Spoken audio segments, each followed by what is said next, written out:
الرحمن الرحيم الحمد لله رب العالمين والصلاة والسلام على أشرف الأنبياء والمرسلين نبينا محمد وعلى آله وصحبه أجمعين أما بعد எல்லாம் வல்ல அல்லாஹ்வின் நல்லடியார்களே, இஸ்லாமிய சகோதரர்களே, அல்லாஹ் ஜல்ல சுப்ஹானஹு வ தஆலாவின் கிருபையால் ஹுத்பா பிரசங்கத்தை முடித்துவிட்டு அதன் தமிழாக்கத்தை கேட்பதற்காக இந்த அல்லாஹ்வின் மாளிகையில் நாம் அமர்ந்திருக்கின்றோம். அதற்கு வாய்ப்பளித்த அல்லாஹ் ஜல்ல சுப்ஹானஹு தஆலாவுக்கு நாம் முதலில் நன்றி செலுத்த கடமைப்பட்டிருக்கின்றோம். அல்ஹம்துலில்லாஹ். அல்லாஹ்வின் நல்லடியார்களே, இஸ்லாமிய சகோதரர்களே, அல்லாஹ் ஜல்ல சுப்ஹானஹு வ தஆலாவை அஞ்சி நடந்து கொள்ளுமாறு அடியேனுக்கும் அப்பால் உங்களுக்கும் வசியத்து செய்து கொள்கின்றேன். அல்லாஹ் ஜல்ல சுப்ஹானஹு வ தஆலா தனது திருமறையிலே சொல்லுகின்றான், யா அய்யுஹல்லதீன ஆமனுத்தகுல்லாஹ ஹக்க துகாத்திஹ், விசுவாசிகளே, நீங்கள் அல்லாஹுவை அஞ்ச வேண்டிய விதத்தில் அஞ்சிக் கொள்ளுங்கள். வலா தமூதுன்ன இல்லா வ அன்தும் முஸ்லிமூன், நீங்கள் முஸ்லீம்களாகவே அன்றி மரணிக்க வேண்டாம் என்று அல்லாஹ் ஜல்ல சுப்ஹானஹு வ தஆலா சொல்லுகின்றான். இந்த உலகத்திலே வாழக்கூடிய யாராக இருந்தாலும் நான் சுவர்க்கத்தில் ஒரு இடத்தை பெற்றுக்கொள்ள வேண்டும், நான் சுவர்க்கவாசியாக மாற வேண்டும் என்ற ஆசை எல்லோருக்கும் இருக்கிறது. அதே போன்று அந்த சுவர்க்கத்தில் அல்லாஹ் ஜல்ல சுப்ஹானஹு வ தஆலா தயார்படுத்தி வைத்திருக்கக்கூடிய அந்த அருட்கொடைகளை நாம் அனுபவிக்க வேண்டும் என்ற ஆசையும் அனைவருடைய உள்ளங்களிலுமே அது இருக்கிறது.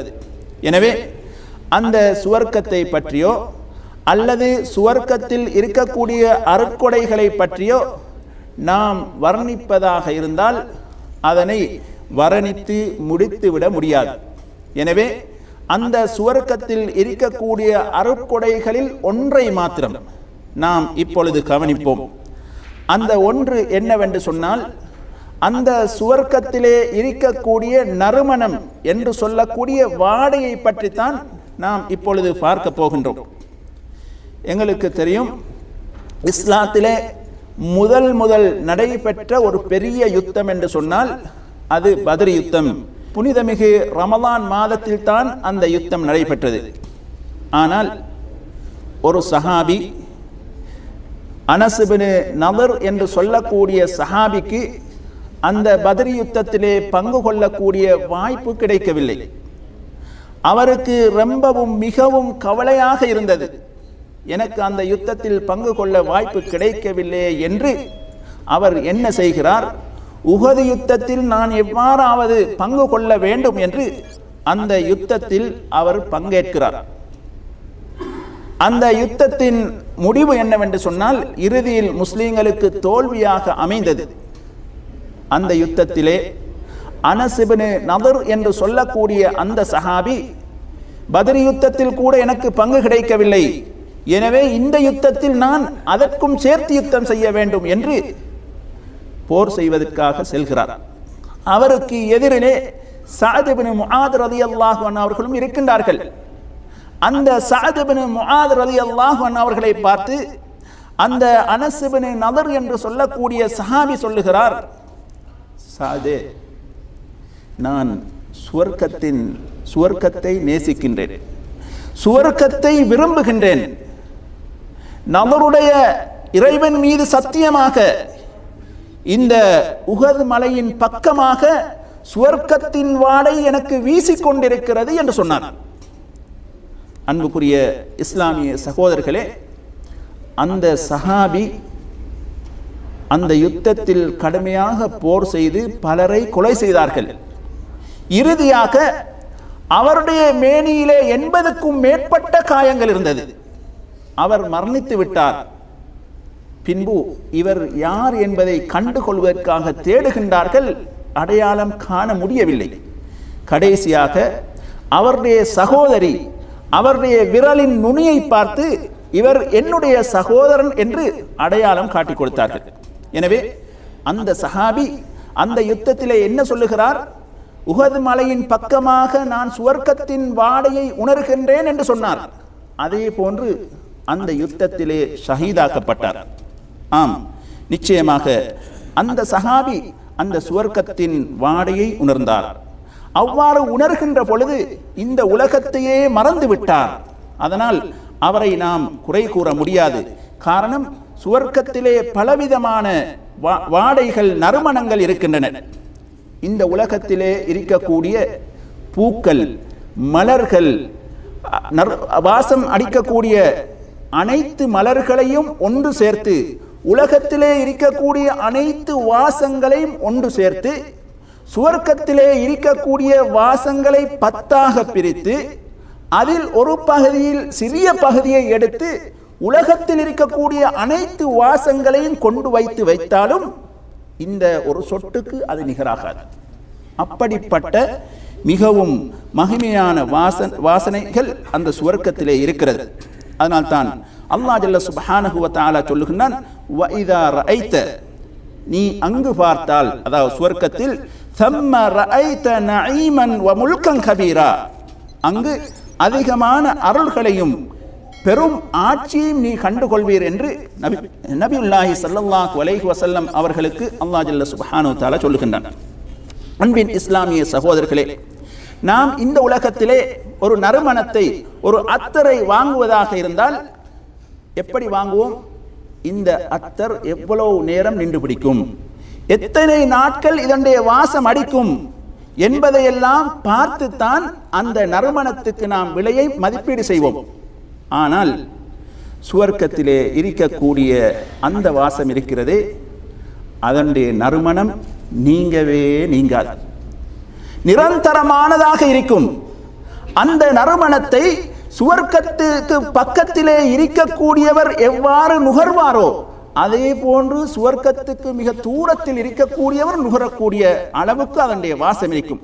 எனவே அதனுடைய வாசம் எவ்வளவு தூரத்துக்கு அடிக்கும் என்பதை சொல்லுகின்ற பொழுது நபியுல்லாஹி ஸல்லல்லாஹு அலைஹி வஸல்லம் அவர்கள் பலவிதமான அறிவிப்புகளே பலவிதமான செய்திகளை சொல்லுகின்றார்கள். அதனுடைய வாசம் எவ்வளவு தூரத்துக்கு அடிக்கும் என்று சொன்னால், ஒரு மனிதன் 40 வருடங்கள் நடந்து செல்லக்கூடிய தூரத்துக்கு அதனுடைய வாசம் அடிக்கும். சுப்ஹானல்லாஹ்.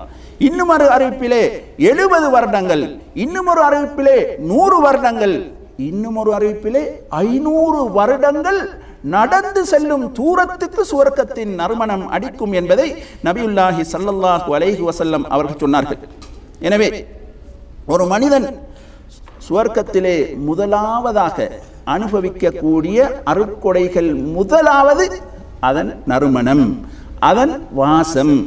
ஒரு மனிதன் ஒரு இடத்துக்கு செல்லுகின்றான், அந்த இடம் நல்ல இடமா அல்லது அருவருக்கத்தக்க இடமா, அதில் நான் தங்குவதா அல்லது அந்த இடத்தை விட்டு சென்று விடுவதா என்பதை தீர்மானிப்பது அந்த இடத்தில் வரக்கூடிய வாசத்தை பொறுத்து, அந்த இடத்தில் வரக்கூடிய நறுமணத்தை பொறுத்து.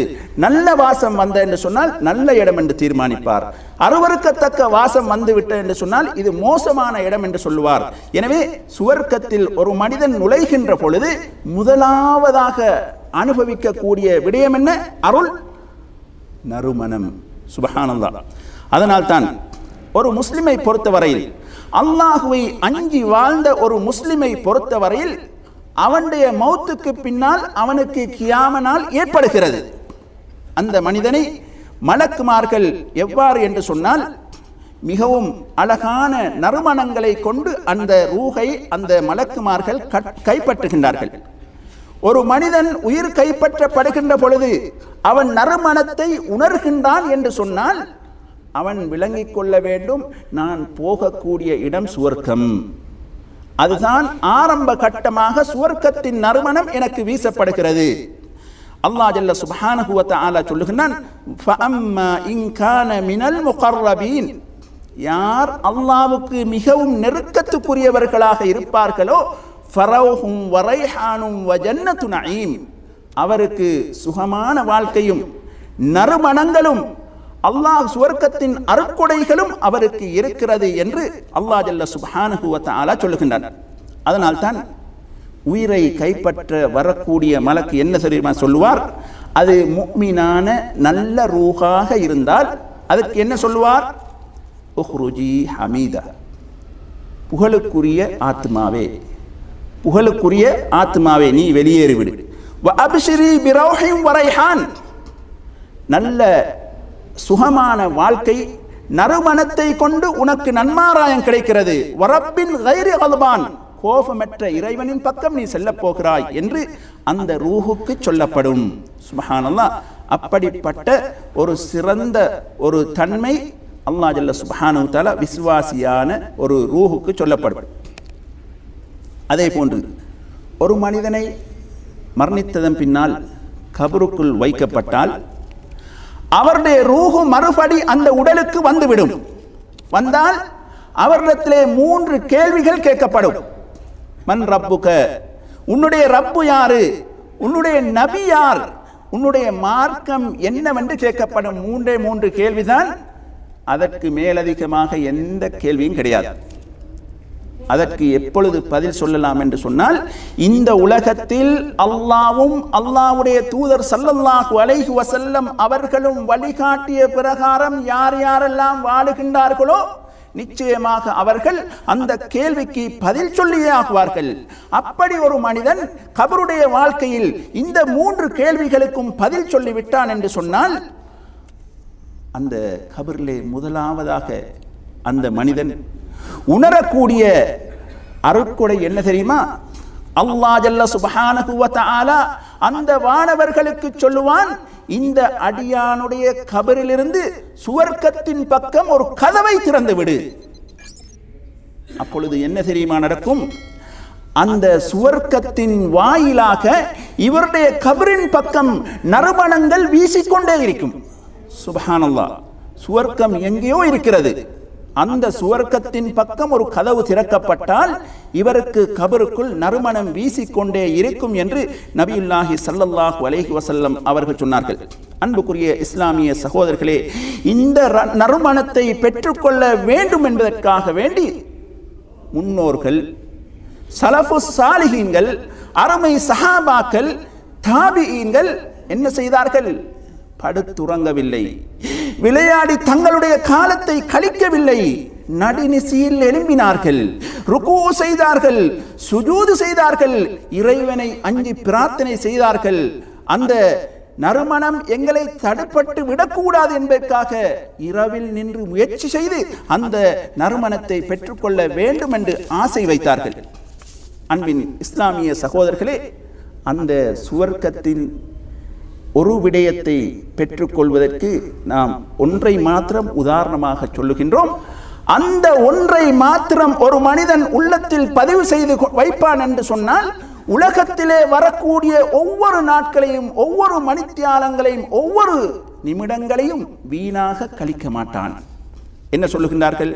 நபியுல்லாஹி ஸல்லல்லாஹு அலைஹி வஸல்லம் அவர்கள் சொல்லுகின்றார்கள், லவ் அன்ன இம்ரஅத்தன் மின் நிசாஇ அஹ்லில் ஜன்னah, சொர்க்கத்தில் இருக்கக்கூடிய பெண்களில் ஒருவர் பூமிக்கு வந்தால், சுவர்க்கத்தில் இருக்கக்கூடிய பெண்கள் எல்லோரும் அல்ல, ஒருவர் பூமிக்கு தோன்றினால், வந்தால், வானத்துக்கும் பூமிக்கும் இடையே உள்ள பகுதிகள் எல்லாம் வெளிச்சமாக இருக்கும். அது மாத்திரமல்ல, பூமியில் இருக்கக்கூடிய அனைத்து பகுதிகளிலும் அந்த பெண்ணிலிருந்து நறுமணம் வீசிக்கொண்டிருக்கும். சுப்ஹானல்லாஹ், அல்லாஹு அக்பர், எவ்வளவு பெரிய நிஅமத் என்று பாருங்கள். ஒரே ஒரு பெண் தான் சுவர்க்கத்திலிருந்து சும்மா பூமிக்கு வந்தால், வரமாட்டார், வந்தால் வானத்துக்கும் பூமிக்கும் இடையில் இருக்கக்கூடிய எல்லா இடங்களையும் என்ன வரும்? ஒளி வீசும். அந்த பெண்ணின் மூலமாக உலகத்திலே இருக்கக்கூடிய எல்லா இடங்களும் என்ன நடக்கும்? நறுமணம் வீசிக்கொண்டிருக்கும் என்று நபியுல்லாஹி ஸல்லல்லாஹு அலைஹி வஸல்லம் அவர்கள் சொன்னார்கள். எனவே இது சுவர்க்கத்திலே இருக்கக்கூடிய ஒரு இன்பத்தை நபி அவர்கள் சொல்லுகின்றார்கள்.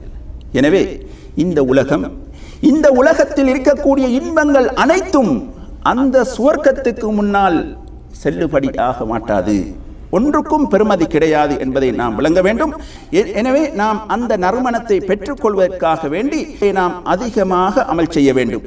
எங்களையும் உங்களையும் எங்களது பெற்றோர்கள், எங்களுடைய சந்ததியினர்கள், எங்களுடைய மனைவிமார்கள், எங்களுடைய சொந்தக்காரர்கள் அனைத்து முஸ்லிம்களுக்கும் அல்லாஹ் ஜல்ல சுப்ஹானஹு வ தஆலா அந்த அருளை பெற்றுக்கொள்ளக்கூடிய பாக்கியத்தை அல்லாஹ் வழங்க வேண்டும்.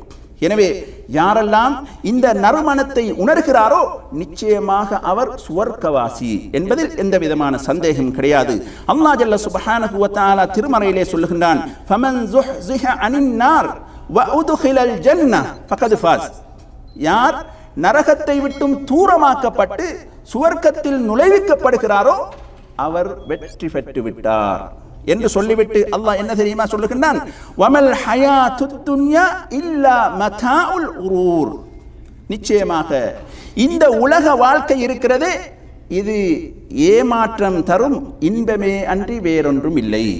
எவ்வளவு இன்பமாக இருந்தாலும் இந்த உலக வாழ்க்கை உங்களுக்கு ஏமாற்றம் என்று அல்லாஹ் ஜல்ல சுப்ஹானஹு வ தஆலா சொல்லுகின்றான். எனவே அல்லாஹ்வின் நல்லடியார்களே, இஸ்லாமிய சகோதரர்களே, அந்த நறுமணத்தை பெற்றுக்கொள்ள முடியாமல் தடுக்கக்கூடிய சில காரியங்கள் இருக்கின்றன. அதுதான் எங்கள் மூலமாக நடைபெறக்கூடிய பாவங்கள். இந்த பாவங்கள் மூலமாக அந்த நறுமணத்தை சிலர் பெற்றுக்கொள்ள மாட்டார்கள், சிலர் நிரந்தரமாக பெற்றுக்கொள்ள மாட்டார்கள். இன்னும் சிலருக்கு ஆரம்பத்தில் அது கிடைக்காது, அவர்களை விட மற்றவர்கள் முந்தி விடுவார்கள். நபியுல்லாஹி ஸல்லல்லாஹு அலைஹி வஸல்லம் அவர்கள் சொன்னார்கள், என்னுடைய உம்மத்திலே 12 முனாஃபிகீன்கள் இருக்கின்றார்கள், அவர்கள் யாரும் சுவர்க்கத்தின் நறுமணத்தை பெற்றுக்கொள்ள மாட்டார்கள். இது நபி ஸல்லல்லாஹு அலைஹி வஸல்லம் அவர்களுடைய காலத்திலே வாழ்ந்த 12 முனாஃபிக்குகளை பற்றி நபி அவர்கள் சொல்லுகின்றார்கள்.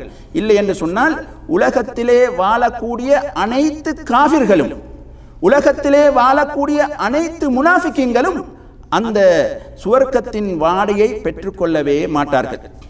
ஆனால் பாவம் செய்தவர்கள் அல்லாஹ் ஜல்ல சுப்ஹானஹு வ தஆலா நாடினால் அவர்களுடைய பாவங்களை மன்னித்து சுவர்க்கத்துக்கு அனுப்புவான். அப்பொழுது அவர்கள் அந்த வாடையை பெற்றுக்கொள்வார்கள்.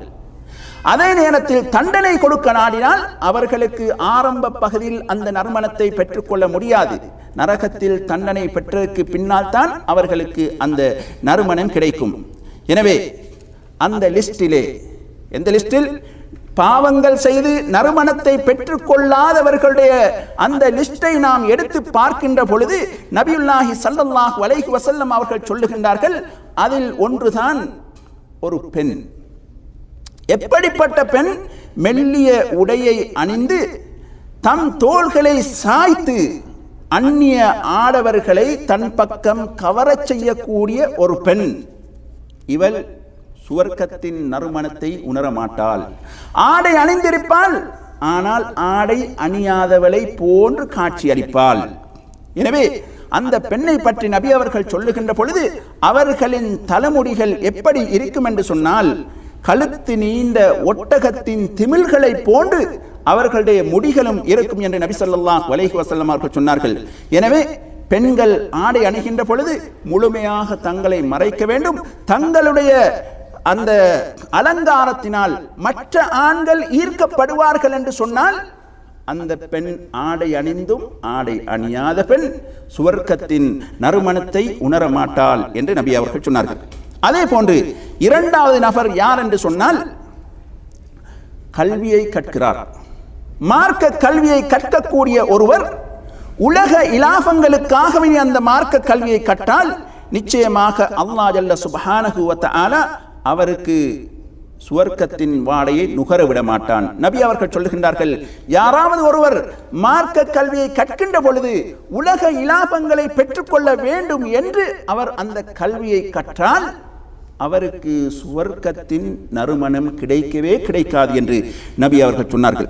மூன்றாவது நபராக நபி அவர்கள் சொல்லுகின்றார்கள், ஒரு இஸ்லாமிய அரசாங்கத்திலே அந்நியவர்கள் வந்து ஒப்பந்தம் செய்து அந்த அரசாங்கத்துக்கு கட்டுப்பட்டு வாழ்ந்து கொண்டிருக்கின்ற சந்தர்ப்பத்திலே அந்த காஃபிரை, ஒப்பந்தம் செய்து வாழக்கூடிய அந்த காஃபிரை யாராவது கொலை செய்தால் அவருக்கும் சுவர்க்கத்தின் நறுமணம் கிடையாது என்று நபி அவர்கள் சொல்லுகின்றார்கள்.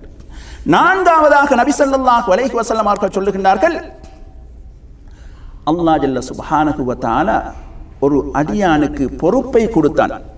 உம்மத்துடைய பொறுப்பை ஒரு அடியானுக்கு கொடுத்து அந்த பொறுப்பை அவர் சரியான முறையிலே நிறைவேற்றவில்லை, அவருக்கும் மர்ம நாளையில் அல்லாஹ் ஜல்ல சுப்ஹானஹு வ தஆலா சுவர்க்கத்தின் வாடையை நுகர விட மாட்டான். இது நாட்டு அரசனாக இருக்கலாம் அல்லது ஒரு ஊர் தலைவனாக இருக்கலாம். அல்லாஹ் ஜல்ல சுப்ஹானஹு வ தஆலா அவர்களுக்கு மக்களின் பொறுப்பை கொடுத்து அந்த மக்களுடைய பொறுப்பிலே கவனஈனமாக நடந்து கொண்டவருக்கும் மர்ம நாளையில் அந்த சுவர்க்கத்தின் வாடையை அடைய முடியாது. ஐந்தாவதாக நபியுல்லாஹி ஸல்லல்லாஹு அலைஹி வஸல்லம் அவர்கள் சொல்லுகின்றார்கள், இன்னும் ஒரு பெண். என்ன பெண்? தன்னுடைய கணவனிடத்திலே எந்தவித காரணமும் இல்லாமல் தலாக் வேண்டும் என்று கேட்கக்கூடிய அந்த பெண்ணும் சுவர்க்கத்தின் வாடையை உணரமாட்டாள், அவளுக்கு சுவர்க்கம் ஹராம் என்று நபி ஸல்லல்லாஹு அலைஹி வஸல்லம் அவர்கள் சொல்லுகின்றார்கள். எனவே அல்லாஹ்வின் நல்லடியார்களே, இஸ்லாமிய சகோதரர்களே, இப்படியாக சுவர்க்கத்தின் நறுமணத்தை விட்டும் தடுக்கக்கூடிய அந்த பாவங்களை விட்டும் நாம் தூரமாகி நடக்க வேண்டும். எனவே பாவங்களை விட்டு தவிர்ந்து ஏற்கனவே செய்யக்கூடிய பாவங்களிலிருந்து பாவ மன்னிப்பு கேட்டு இதற்கு பின்னால் அல்லாஹ் பொருந்தி கொள்ளக்கூடிய ஒரு அடியானாக நான் என்னையும் என்னுடைய குடும்பத்தையும் என்னை சுற்றியுள்ளவர்களையும் மாற்றி அமைப்பேன் என்ற உறுதிப்பாடை எடுத்து நாம் செயல்படக்கூடிய மக்களாக அல்லாஹ் ஜல்ல சுப்ஹானஹு வ தஆலா என்னையும் உங்களையும் ஆக்குவானாக. وآخر دعوانا أن الحمد لله رب العالمين والسلام عليكم ورحمة الله وبركاته.